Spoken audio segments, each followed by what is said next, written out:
नमस्कार मित्रांनो, खूप खूप स्वागत आहे तुमचं जॉब गुरु या आपल्या यूट्यूब चॅनलवर। मित्रांनो, आरोग्य विभाग जिल्हा परिषद अंतर्गत नवीन पदांची जाहिरात प्रसिद्ध झालेली आहे। डिटेलमध्ये आपण संपूर्ण माहिती पाहणार आहोत, त्यासाठी हा व्हिडिओ शेवटपर्यंत पाहत राहा। या PDF फाईलची लिंक तुम्हाला डिस्क्रिप्शन बॉक्समध्ये दिलेली आहे आणि आपल्या टेलिग्राम चॅनलवरती। तर बघा मित्रांनो, ही जाहिरात जी आहे या ठिकाणी मुख्य कार्यकारी अधिकारी जिल्हा परिषद नाशिक यांच्या मार्फत देण्यात आलेली आहे। तर ही नाशिक झडपीसाठी जाहिरात असणार आहे। तुमची झडपी कमेंट बॉक्समध्ये कमेंट करून नक्की सांगा। त्या झडपीची अशी जाहिरात आल्यास तुमच्यापर्यंत व्हिडिओ बनवून नक्की माहिती शेअर केली जाईल। तर आपण कुठली पद आहेत, काय पात्रता असणार आहे, ही जाहिरात नेमकी आरोग्य विभागामध्ये कुठली आहे त्याची संपूर्ण माहिती पाहूयात।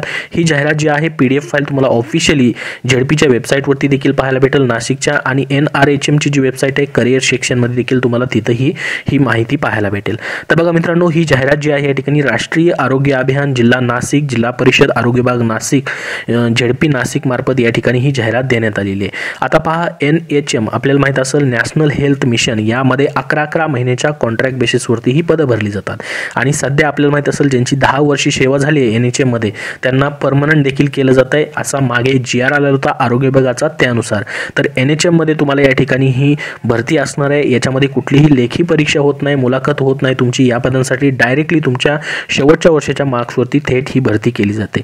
तर राष्ट्रीय आरोग्य अभियान अंतर्गत मित्रांनो नाशिक जिल्ह्यासाठी सध्या ही जाहिरात आलेली आहे। तुमची झडपी कमेंटमध्ये सांगा, त्यांची अशी जाहिरात आल्यास तुमच्यापर्यंत नक्की शेअर केली जाईल। तर सर्वात अगोदर आपण बघूयात कुठली पदं या ठिकाणी भरली जात आहेत। तर बघा, टोटल 6 केडरची या ठिकाणी पदं भरली जात आहेत। 6 केडर नंबरचं पद आहे पॅरामेडिकल वर्कर। तर या पदासाठी मित्रांनो तुमचं 12वी पास पाहिजे, प्लस लेप्रसी टेक्निशियन ट्रेनिंगचा 4 महिन्याचा कोर्स तुमच्याकडे असणं गरजेचं आहे, त्याचं सर्टिफिकेट असणं गरजेचं आहे 12वी नंतर। या पदासाठी स्टार्टिंग पेमेंट तुम्हाला 17,000 रुपये असणार आहे। सिलेक्शन प्रोसेस पुढे काय असणार आहे ते तुम्हाला सांगणार आहे मी।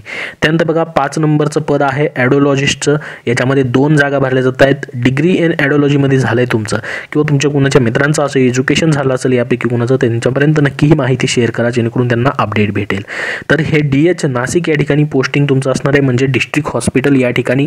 या पदासाठी स्टार्टिंग पेमेंट तुम्हाला 25,000 इतका असणार आहे। यासाठी कुठले एक्सपिरियन्सचे 8 नाही, परंतु एक्सपिरियन्स जर तुमच्याकडे असेल तर त्याचे एक्स्ट्रा मार्क्स तुम्हाला दिले जातात। त्यानंतर 4 नंबरची महत्त्वाची पोस्ट आहे सिनियर ट्रीटमेंट सुपरवायझर STS। या पदासाठी 1 वॅकन्सी ठेवण्यात आलेली आहे। याच्यासाठी एनी बॅचलर डिग्री, बघा तुमचं कोणत्याही पदाची या ठिकाणी डिग्री झालेली आहे कोणत्याही शाखेची, त्याचसोबत तुमच्याकडे कॉम्प्युटर सर्टिफिकेट आहे, म्हणजे MSCIT झालं तुमचं किंवा कॉम्प्युटर सर्टिफिकेट आहे, त्याचसोबत तुमच्याकडं permanent valid 2 wheeler driving licence आहे, तर तुम्ही अप्लाय करू शकता। या पदासाठी स्टार्टिंग पेमेंट तुम्हाला 20,000 इतका असणार आहे STS सिनियर ट्रीटमेंट सुपरवायझर या पदासाठी। त्याच्यानंतर बघा, पुढची 3 नंबरची पोस्ट जी असणार आहे EMS कोऑर्डिनेटर। याच्यासाठी देखील एकच वॅकन्सी ठेवण्यात आलेली आहे। MSW झालेले आहे मास्टर इन सोशल वर्करमध्ये, किंवा MA इन सोशल सायन्समध्ये तुमचं झालेलं आहे, तर तुमच्या या ठिकाणी पोस्टिंग DH नाशिक म्हणजे डिस्ट्रिक्ट हॉस्पिटल नाशिक या ठिकाणीच असणार आहे। 20,000 स्टार्टिंग पेमेंट या पदासाठी देखील तुम्हाला ठेवण्यात आलेलं आहे। त्याच्यानंतर पुढची पोस्ट आहे या ठिकाणी फिजिओथेरपिस्टची।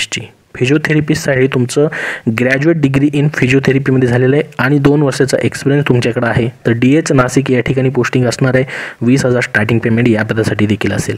त्याच्यानंतर बघा, डिस्ट्रिक्ट इपिडेमिओलॉजिस्टची पोस्ट आहे, जी की एनी मेडिकल ग्रॅज्युएटमध्ये आहे, जसं की MBBS झाले, BDS झाले, BMS झाले आणि BUMS झाले किंवा BHMS झालेलं आहे, विथ MPS झालं आहे किंवा या ठिकाणी MBA इन हेल्थमध्ये झालेलं आहे, तर तुम्हाला अप्लाय करता येईल। या ठिकाणी डिस्ट्रिक्ट म्हणजे जिल्ह्यासाठी वॅकन्सी असणार आहे। 35,000 स्टार्टिंग पेमेंट या पदासाठी देखील तुम्हाला ठेवण्यात आलेलं आहे। तर ह्या जागा भरल्या जात आहेत सध्या। यापेक्षा वेगळ्या जाहिराती देखील येत असतात, प्रत्येक NHMच्या असतील किंवा आरोग्य विभागाच्या, त्या सर्व आपल्याला या ठिकाणी पाहता येतात। त्यासाठी या चॅनलला सबस्क्राईब करून ठेवा, तुम्हाला संपूर्ण अपडेट पाहता येतील। इतर जिल्ह्यांच्या जशा जाहिरात येतील तशी माहिती तुम्हाला शेअर केली जाईल।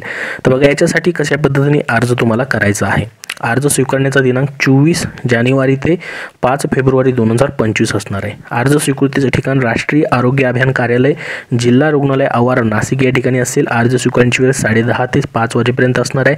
अर्ज स्वीकारण्याची पद्धत कशी असेल बघा, ऑफलाईन तथा प्रत्यक्ष कार्यालयात जाऊन तुम्ही अर्ज देऊ शकता। 2 प्रोसेस या ठिकाणी दिलेले आहेत। काय काय डॉक्युमेंट लागणार आहेत त्याची माहिती या ठिकाणी त्यांनी दिलेली आहे। तर बघा, याच्यामध्ये तुम्हाला सांगितल्या पद्धतीने त्यांनी म्हटलं आहे की 11 महिने 29 दिवस कालावधीसाठी या ठिकाणी तुमचं पोस्टिंग प्रथम असतं, त्याच्यानंतर पुढं तुमचं काम पाहून या ठिकाणी पुढं अजून तुमचं 11 महिने 29 दिवसाचं तुमचं कॉन्ट्रॅक्ट अशा पद्धतीने रिन्युअल केलं जातं। या पदांसाठी तुम्हाला फीज किती असेल तर खुल्या प्रवर्गातील उमेदवारांना 150 रुपये असेल, राखीव प्रवर्गासाठी 100 रुपये। हा तुम्हाला DD काढून अर्जासोबत या ठिकाणी जोडायचा असतो, DD काढून जोडायचा आहे तुम्हाला।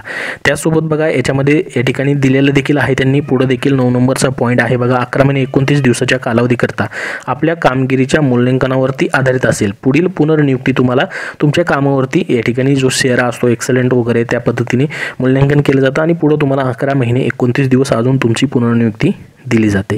त्यानंतर प्राप्त झालेल्या अर्जानुसार तर तुमची निवड कशी केली जाईल पहा। या ठिकाणी लेखी परीक्षा नसते, क्वालिफाईंग एक्झाममध्ये मिळालेल्या अंतिम वर्षाचे गुण प्लस संबंधित विषयामध्ये अधिक शैक्षणिक अर्हता असेल तर ते गुण पदाशी संबंधित निगडीत तुमचा शासकीय निमशासकीय किंवा NHM मधला तुम्हाला अनुभव आहे तर त्याचे गुण मिळून या ठिकाणी तुमची मेरिट लिस्ट लावली जाते आणि त्यानुसार सिलेक्शन होतं। जसं की तुमचं 12वी वरती पोस्ट आहे तर 12वी मध्ये तुम्हाला जास्त मार्क्स असतील तर त्याचे गुण धरले जातील, 12वी पेक्षा तुमच्याकडे उच्च शैक्षणिक अर्हता असेल तर त्याचे गुण धरले जातात आणि तुम्हाला कुठला अनुभव आहे त्या अनुभवाचे गुण धरून अशा पद्धतीने मेरिट लिस्ट लावली जाते। ज्यांना जास्त मार्क्स आहेत त्याचं या ठिकाणी मेरिटमध्ये नाव वरती येतं आणि त्या पद्धतीने सिलेक्शन या ठिकाणी केलं जातं। त्याचसोबत ज्या पदासाठी या ठिकाणी ज्या कॅटेगरीसाठी जागा आहेत त्या कॅटेगरीनुसारच तुम्हाला अर्ज देखील या ठिकाणी करता येतात।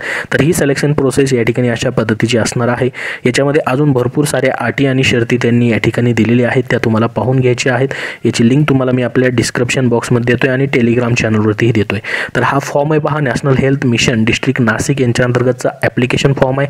हा फॉर्म तुम्हाला या ठिकाणी भरून देणं गरजेचं आहे। तर याबद्दल अजून काही प्रश्न असतील तर कमेंट बॉक्समध्ये नक्की विचारा। हा व्हिडिओ नक्की लाईक करा व पुढील अपडेटसाठी चॅनल सबस्क्राईब करून ठेवा। धन्यवाद।